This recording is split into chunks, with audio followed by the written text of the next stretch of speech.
నమస్తే, welcome to ఈహా TV. ఇటీవల కాలంలో తెలుగు రాజకీయాలలో రెడ్ బుక్ అనే పదం పెను ప్రకంపనలు సృష్టిస్తోంది. తొలుత తెలుగుదేశం పార్టీ యువ నాయకుడు నారా లోకేష్ ఈ రెడ్ బుక్ ఆలోచనను ప్రకటించినప్పుడు కొందరు విమర్శకులు దీన్ని కేవలం ఒక ప్రచార అస్త్రంగా కొట్టిపారేశారు. కానీ ఇప్పుడు అదే రెడ్ బుక్ ఆంధ్రప్రదేశ్ రాజకీయాలను సమూలంగా కుదిపేస్తోంది. దీని ప్రాధాన్యత రోజు రోజుకి పెరుగుతోంది. వైసీపీ పాలనలో టీడీపీ కార్యకర్తలను హింసించిన, వేధించిన అధికారుల పేర్లను నమోదు చేస్తున్నాము అని నారా లోకేష్ ప్రకటించిన ఈ రెడ్ బుక్ అధికార వైఎస్ఆర్ కాంగ్రెస్ పార్టీ నాయకులలో తీవ్ర ఆందోళనను రేకెత్తించింది.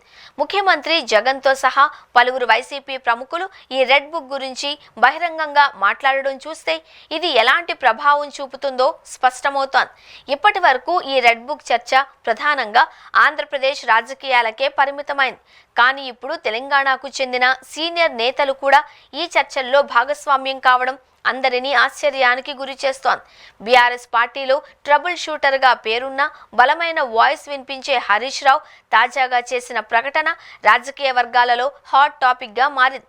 తనకు ఒక రెడ్ బుక్ ఉంది అని, తన పార్టీకి ఇబ్బంది కలిగించే అవినీతి పరుల పేర్లను తాను కూడా అందులో నమోదు చేస్తున్నాను అని ఆయన స్పష్టం చేశారు. ఇది గతంలో కవిత చేసిన పింక్ బుక్ ప్రకటన కంటే విభిన్నంగా ఉంది.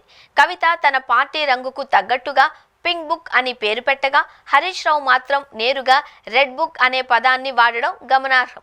ఇది నారా లోకేష్ రెడ్ బుక్ ప్రభావం రెండు తెలుగు రాష్ట్రాలపై ఏ స్థాయిలో ఉందో తెలియచేస్తోంది. ఈ పరిణామాల నేపథ్యంలో నారా లోకేష్ తీసుకున్న మొదటి అడుగు ఇప్పుడు రెండు తెలుగు రాష్ట్రాల రాజకీయాలలో ఒక కొత్త ఒరవడికి నాంది పలికినట్లయింది. రాజకీయాలలో భద్రత, న్యాయం కోసం నేతలు ఒక సంకేతంగా రెడ్ బుక్ అనే పదాన్ని వాడడం చూస్తే ఇది కేవలం ఒక ప్రచార సాధనంగా కాకుండా సామూహిక జవాబుదారీతనానికి ఒక ప్రతీకగా మారుతోంది. ఈ విధంగా చూస్తే నారా లోకేష్ అనుకోకుండానే ఒక కొత్త రాజకీయ ట్రెండ్ను ఆవిష్కరించినట్లయింది అనడంలో సందేహం లేదు. హరీష్ రావు వంటి కీలక నేత కూడా రెడ్ బుక్ ప్రస్తావన తేవడంతో ఈ బుక్ పాలిటిక్స్ రాబోయే రోజుల్లో ఇంకెన్ని మలుపులు తిరుగుతుందో చూడాలి.